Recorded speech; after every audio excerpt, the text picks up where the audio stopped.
give us a brief introduction of how you got started in pigeons? Oh yeah, like everybody as a kid, I was always had birds. Started out from going to churches and bridges, right? Yeah. And grabbing pigeons from there. But I started racing pigeons because as a kid I always went to a local guy. His name was Louis Danell. He's passed now, but I went to his house, buy birds a couple of times, and I went there like maybe twice a week to buy birds. Back that time it was only like $5 a bird. Yeah. But and I ended up cleaning his loft for him when he went out training, and he said every time I come over and clean the loft, I can pick any bird I want in the loft. And of course, obviously, I never picked the races, right? We always picked.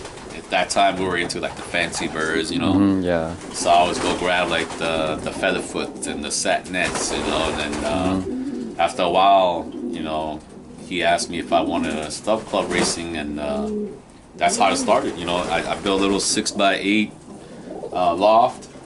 He said he was gonna come over every day and show me. I thought he was just pulling my leg, but he came over every day. Okay. Every day before I got up, he was in my yard already, looking at my birds, looking at my loss, making sure I was doing what he taught me to do. So he came over almost every day for that whole young bird season, and that's how I got started. And that was back in '97. Oh, 97. Yeah, back in Wow. '97. I flew for 2 years, and then I stopped.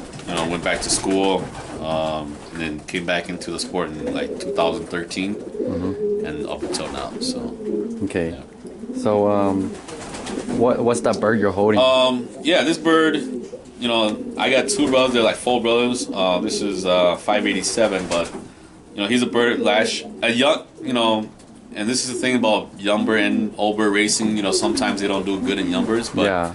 give him a chance in old birds and see how they did. As a young bird, he was just a bird. He wasn't a good bird, but an old bird, him and his brother, like they were the first two birds home every day for me. These are more the Leo Herman stuff.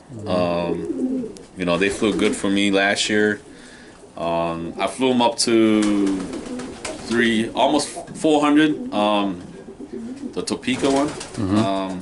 After that, I didn't want to lose them because I thought, okay, since these two are doing good for me, I was gonna just keep them here, have them on my team, and breed some young ones out of them. And they ended up being, I don't know, third or fourth and fifth ace bird, old birds in Minnesota last year, and him and his brother did good for me. But I don't have a lot of the birds I have now. They're mainly new stuff that I got in like 2-3 years ago, and then now doing the one loft. I'm kind of at a halt on Yeah. testing these birds out. So the only ways I can test these birds out now is send it to the club mates and have them fly them for me, and then send them to one loft and see how they do. Okay. So I don't know. I like birds. With everybody's got.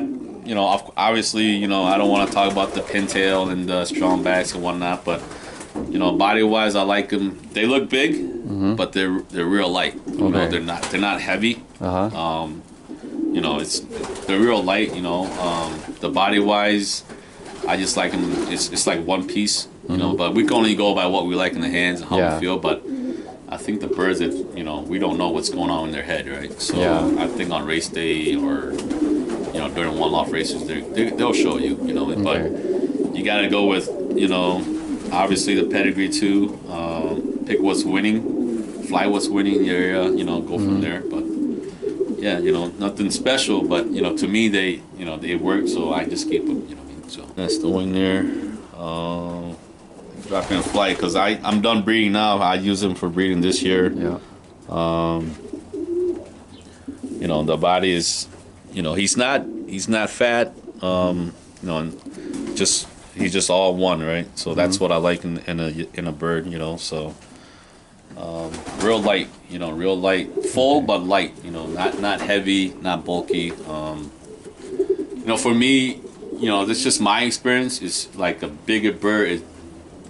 Maybe it's the style that you do. the style that I do is like the bigger birds that kind of fall back. Not saying they can't win, but they kind of like fall back, you know. So, you know, sometimes you buy a bird from somebody, you know, it's almost like you gotta buy their system too, right? You know? Yeah. So when I got Louis' bird, it's like I had to do what he was doing because that's what worked for his family birds. Yeah. So, you know, sometimes you gotta, you know, do what the birds that family was doing good at, you know. So just copy what they're doing. You know? Yeah, so kind of like breeding too, like if they're crossing go other things, you copy what they're doing, right? Yeah, I mean that's your best chance, right? Okay, You know. yeah. Yep. Can you explain what this loft is built for? Well, this loft was built for the quarantine birds, for the one loft. But right now, currently, as you can see, you know, I got my hens over here, my cocks over here. These are my breeders. I use this loft for maybe a month to hold the quarantine birds. But now that they're out of here, I got my breeders in here now because, you know, I'm doing some renovation to my breeder. Plus, I want to clean that up and keep it empty. But yeah, this was the loft that I kept the quarantine birds in. You know. So how do you prepare your breeders for breeding? Do you give them anything before breeding? Medication? Yeah, like every fall, you know, maybe end of October, early part of November, I'll vaccinate for. You know, I use the same the PMV rota and then I use also the salmonella vaccine. I give them that, and then maybe treat like a couple days for canker, a couple days for cocci, and that's about it. Okay. And then other than that, throughout the year, just fresh water. Fresh water. Okay. Yep, fresh water in the water. Maybe probiotics, maybe once a week. You know, so. You know, just make sure they're healthy. You know? Okay. Do you use apple cider or garlic apple cider? Even if if I remember, I'll throw garlic in there. Okay, you know, yeah. so yeah. I mean, just natural stuff, right? Yeah. You know what I mean? For feed and grit, what do you use to feed them? Feed wise, I use bears. You know, for my own birds as well. Right now they're not breeding, but I'm still using the Bears mix. Right now I'm using the Sport Light with them. Okay. You know, and once in a while I'll just put a little breeders with the Sport Light. But yeah, they're just on breeders Sport Light. Okay. You know what I mean, you want a higher protein for breeding because you want to build those babies up, and even for the parents, I think they need that too because they're working all the time, right? They're chasing their hens. They're competing for the feed. You know. So you got to give them good feed and good grit because they're gonna need that to feed the babies. Even for themselves, they need it. You know. Okay. So what family have you had the longest here? Oh man, I think the longest, or the oldest guy I got here is a bird from Louis de Mail. Well, his father is from Louis de Mail, which a buddy of mine locally has his grandfather really is from the 1528 line. I think I had him for now since 2015, so that's already 9 years. 8 years. Yeah, 8 years now. Yeah. So he's probably the oldest one here. You know, Okay. So when you're selecting a breeder, what do you look for to select a breeder? Man, that's a tough one, dude. We always like to chase names, right? And sometimes I think if we can get away with that, it's a good thing because I think I look at maybe winners first. If they're breeding winners here, right? I can't say anywhere else, but like here in Minnesota, okay, what's working, what's not working, you know? So, and then trying new stuff too. I'm not afraid of trying new stuff, but I like to get birds that are from winning, parents or winning genetics, you know. Okay, so you look for birds that have results. Yeah. Do you look for traits and stuff like that, or just result? No, performance? just results. No other traits, but just results. You know, because you do it to have results. So I'm just chasing results. You know. Okay. As a matter of fact, I got a hen here from, she's got her kilos like it's not the best, right? Yeah. It's not closed like how everybody wants a pigeon, but she's still here and she bred me a good bird last year. So yeah, I still get birds to try. It might not be you know, my best pick of it, but Yeah. you know, if I bought it, there's a reason why I bought it. You know, Yeah, why I brought it here, and I'll give it a try. You know, Okay. I'm not so big on it, but I'll give it a try. So. Okay. What do you think about import birds? Are they better, or are local birds as good as imports now? I think the states got good birds now. You know, I think some of the best are here already too. So so I can't say either or is better, but you know, I think the states here got a lot of stuff that you can get from you know Yeah. overseas or whatnot. So you know. Okay.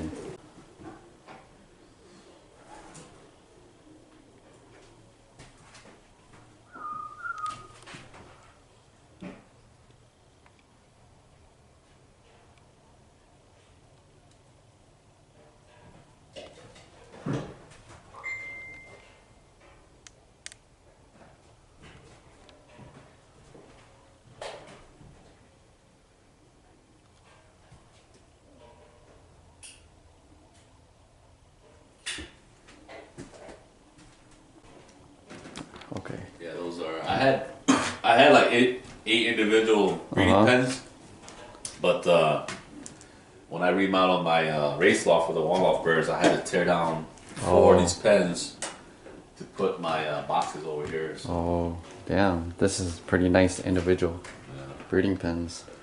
You use what's this on the ground? That's cat litter. Cat litter? Yeah, Oh. it keeps it dry. Okay. You know. Yeah, these are the last of the young birds I got left. Okay. Yeah. So this is your breeding loft? Yeah, this is the community room. I have two. This is one of them. The other room is over here. These were my old bird race boxes. That you had over there? Yeah, I had in the loft over there. You know, with the one loft birds. So I took that out and I brought it over here, and then you know I bred out of these boxes too. So how do you choose your matings when you're mating them? You know, I'm just looking at, you know, because, you know, obviously my target goal was always the 300, 250, 300 here. So I was pairing those birds up as, you know, just performance-wise, like, okay, the 300s, because that was my goal, is to get better at the, you know, the 300 or be consistent at the 300. So, you know, I put them back together that way. You know, even if they were half brother, half sister, I didn't mind that too. Oh yeah. You know, I mean, yeah, as long as, you know, they were good flyers or they were from good flyers or good family birds, I'll still breed them that way. Okay. Yep. So I don't mind that at all. Yeah. Okay, so once so I know you don't fly club anymore this year. Yeah. So when you used to race, how did you train your birds when they wing? How do you prepare them to? Oh, to go to Yeah. the race law. Yeah. Well, I mean, obviously they were, you know, like say at 25 days old or something. Well, before that, I'll vaccinate them at, you know, they were young. Like, perfect age is probably this one here. That's when I give them their first vaccine shot. Okay. Yeah, when they're that age. Okay. Yep, and then once they're, you know, I know that they're old enough to get out of the nest, I'll just put them on the floor, you know, for a couple of weeks, and then, you know, they get community fed. Yeah. And then once I see that they're, you know, I can see them eating and drinking, and that's when I, you know, it could be sooner than that, you know, that 30 days, 35 days, or whatever. And then I'll give them that second booster vaccine shot, and then I'll just take them to my young bird. Okay. So you do wean them a little younger too on the Yeah, floor? you know, as long as I see that they're eating and drinking, I'm not afraid to wean them. Okay. You know, because once they get over there, you know, they're all the same age. Nobody's really dominant yet. Nobody's really picking on each other. You know, so they're all kind of huddled together. They eat together. They drink together. So I'm not afraid to. If I have to, though, younger, I'm not afraid for that. You know. Okay. So, you know, I can always keep an eye on that. But Okay. you know, because I didn't have, you know, that many birds compared to the one-loft birds where, Yeah. you know, you're watching a couple hundred birds and it's tougher to kind of observe every single bird, you know. So, Yeah. Yeah. So I know you said you used to use box purchase and you like those more than Yeah, you know, it just gave me a little bit more comfort level. in club racing. For club racing, you know what I mean? Not that there's anything wrong with a T perch or a V perch, but, you know, that was my preference. Even like these, you know, box purchase here, they're just 1x3s. Yeah. Mine was a little deeper a little for my deeper? club birds. Okay. Yeah, they were, you know, maybe 11 inches deep or something like that. So Okay. you know, yeah. And do you put bows in there or anything? No, I don't bow? put bows. Okay. If they pair up, they can, you know, They just pair they up. just pair up, and, you know, be girlfriend, boyfriend. But I don't put bows in Okay. for my young birds or anything. I don't put nesting materials down All or right. nothing. No. All right. And you said you used to run darkening system for your young birds, Yep, right? yep. I ran dark systems, so you know, but you know, towards the end of I think actually like the first race of the year, then I, you know, add more light on Yeah. to the darkening birds. Yep. Okay. Do you think the darkening and the light system is about the same or? You know, everybody's got their opinion. So, you know, I flew the darkening system. I did great with it. So, and a lot of people, you know, my clubmates, they use a light system and then they did good too. So, Yeah. you know, I think it's, you know, that could be a debatable thing, right? So Okay. it depends which one you like, you know. Okay, but, yeah. You know, the dark system, I didn't have a problem with it. Okay. Yeah. What I'm doing with the one lot birds now is what I do with my own personal birds. You know, Yeah. I had the nets. I already had the net system. You know, you put them in the net. So you did the net for your Yeah, number team? I did a Oh, net okay. for the last maybe 3 years. Okay. For my own personal club racing birds back then too. Okay. So it you know, with the net, with the one love, it's not like I did it just this year or something new, right? Yeah. I've been doing that already. Okay. It's just because I was always working, I'm always gone, you know. And so Yeah. the net kind of helps settle the Okay. birds when I'm out, you know, working or whatever, and I come home and I can call them in, right? So it was a lot easier for me, and so I had a net for like, you know, 3 years, maybe 4 years. So I always had a net, and then you know, with working, and then I flew overs and young birds. So my young bird was in the net until the first race of over, which is first week in May. So from the time I weighed them to May, my birds was in the net still. Oh, You know, damn. because I didn't have, Yeah. you know, if I'm training the old birds, I train the old birds, you know, 20, 30, 40 miles. I come home, I get a little feed real quick, and the young birds get kicked out, and I'm off to work, right? So I didn't have time to sit around and you know, get the young birds out, settle them, get them flying, Yeah. you know. So I didn't have that I didn't have that leisure time, you know. Okay. So the net helped a lot. Huh? Yeah, that net was just my safe, you know, it's a safety net for me, Yeah. right? It was my friend, you know. So it helped settle the young birds for me, you know what I mean? Okay. Yeah, of course I like to get them out earlier, and Yeah. but you know, if they're trapping good, you know, the net was big enough for them to just fly back and forth. Do you run any motivation for your old birds?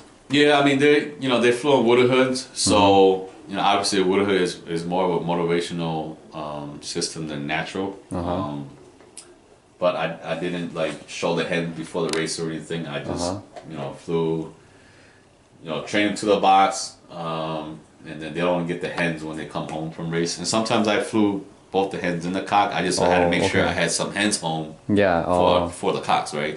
But I also race the hens too, even though, you know, it's water hood hens, but I race the hens too, you know. So the hens are separated from the cocks. Yep, the hens are separate all And week then- from the cock. And the cocks will have a hen to come back to. Yep, it doesn't have to be their hen, but there has to be a hen there has home. to be, okay, Yeah, just okay. have any hens home, right? And, Okay. And sometimes if I'm like, you know, if the hens didn't show me anything good, and I shipped them all, and the cocks came home first, I'll just go grab a hen from my breeders, you know, and just okay. put him with the box with the cock, and as long as he's happy, then, you know, Okay, that's all I that see. matters, right? So Okay. yeah. So that's how you ran your old bird. Yeah, that's Okay. how I ran my old birds. You know, it was, I think, running a wooded hood. If you're always on the go, working like me back then, I think the wooded hood was an easier system to fly. Okay. The natural was good too, you know, but I just didn't have time to check on the nest conditions, and you know, Yeah. and then having eggs and then having babies, and you Yeah. know, I just didn't have that kind of leisure time. So I think wooded hood was just easier for me. Okay. So the old birds, were they on dark system too? No, it was just I didn't natural? darken them. Yep, I just bred them later in the year. Oh. Late February, early March, I bred them. So yeah, I will get birds that will start, you know, dropping flights mid-season. Yeah. You know, so I have to kind of halt that. But you know, I can only do so much when you're working full time. You can only Yeah. do so much. So yeah, it takes a lot of time. You know what I mean? Okay. Yep. Okay, so over here is it Yeah, over here it's just no, these are bigger boxes. Yeah. It's just another community room.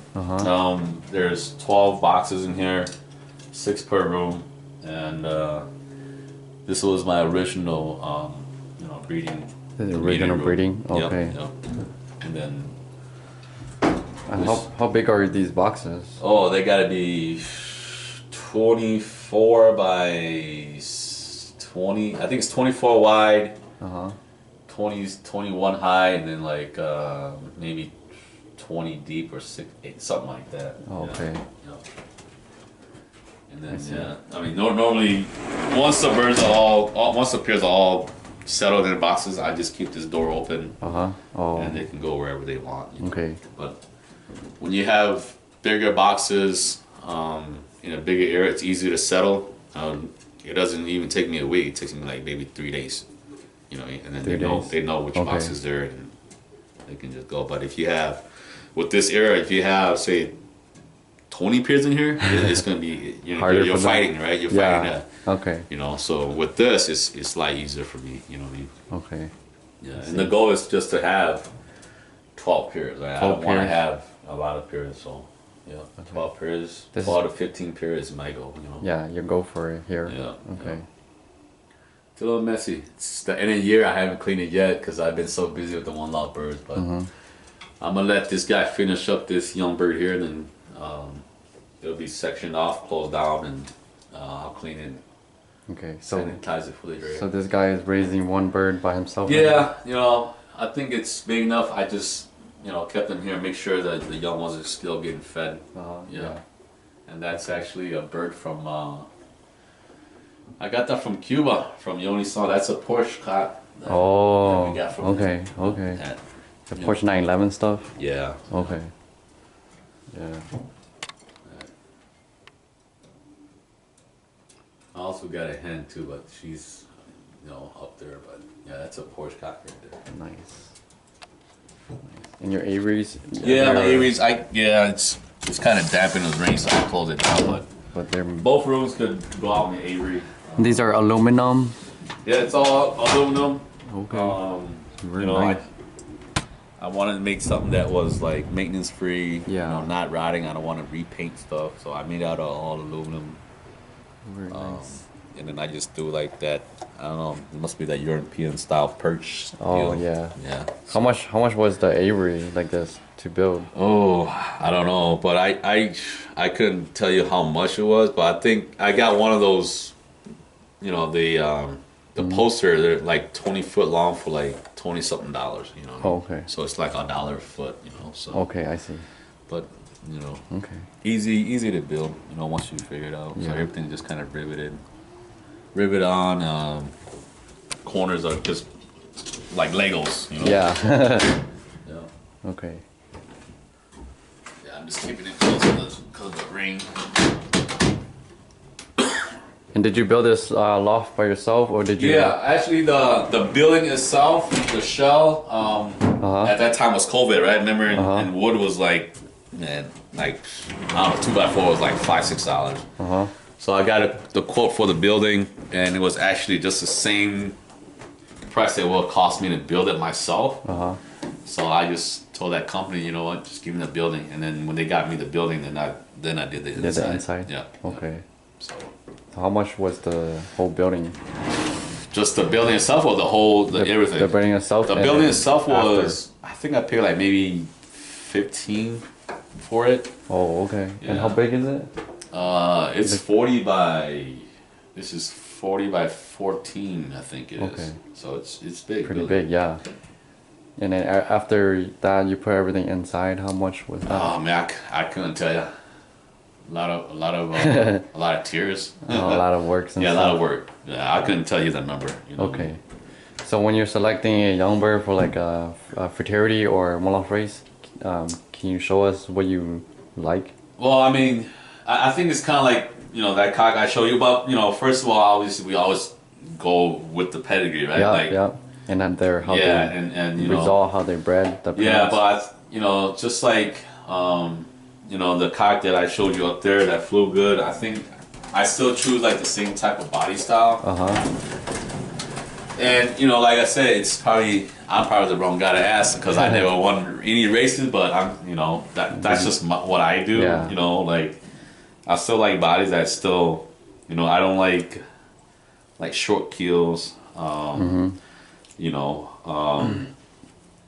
I don't know. It's just I grab a bird and then I look at the pedigree and then I just feel the bird. If it feels like something that I think that might do something, I'll send it. Okay. So, but like I said, I don't know the winning, you know, recipe for all that, right? Okay. But they gotta be healthy. Just the bird's gotta be healthy. It's gotta be something that you really like. Then I'll send it. You know, but. Okay. So I know you do club races. Have you noticed any young birds that feel like their parents, the majority of those birds do better, or like let's say you have a hen that flies super good and you bred a young bird off it and it feels like its mother. Do you think the majority of the birds that feel like the mother do better, or like well, I mean, obviously the winner is gonna breed you some winners, right? Yeah. I you know, whether or not it feels like his mother or not, but I think it, you know, like everybody says, you got a higher percentage of, you know, you breed 6 babies out of those 6. I mean, you know, you got a higher percentage than a pair that hasn't done anything good or won anything. I think you got more percentage of, you know, winning something with a baby off of the pair that does do good in the club, you know. okay, Yeah. so just breed off of winners Yeah. or good birds, Right. good bird with results. Okay. Same thing with young birds. every 2-3 days I'll just come in here and just throw a handful on Yeah. it. You know, And you but- use is that pink powder right there? Yeah, that's pink mineral, or that's the Mineral powder. yeah, that's from the Versalaga stuff. It's, you know, the natural stuff, and that one, you know, I can't say which one's better, but I like the natural stuff a Oh, little yeah? bit more. Yeah. Okay. And the birds eat it, especially when they're breeding. You fill that up, and the next day you got to fill it up again. Yeah. They eat that a lot. Okay. You know, Okay. they pick at it like it's, you know, like it's candy. So. Okay. So during breeding season, do you leave the windows open too? Yep, it's Okay. wide open, you know. Wide open, Yep, okay. wide open. You know, I don't care if it's minus 20 or 80 degrees. Oh, yeah? Yeah, Okay. they're wide open. The only time I like to close loft down, or at least put the windows down a little bit, it's like days like this where it's damp out, it's rainy, okay. you know what I mean? But as far as like the cold and all that, I don't close it down, you know. Unless it's snowing or something, Okay. and you know. But no, I leave it wide open. All right. All right. Thank you, Shang. Yep. Thank you for today. Yeah, thank you. Thank you. All right.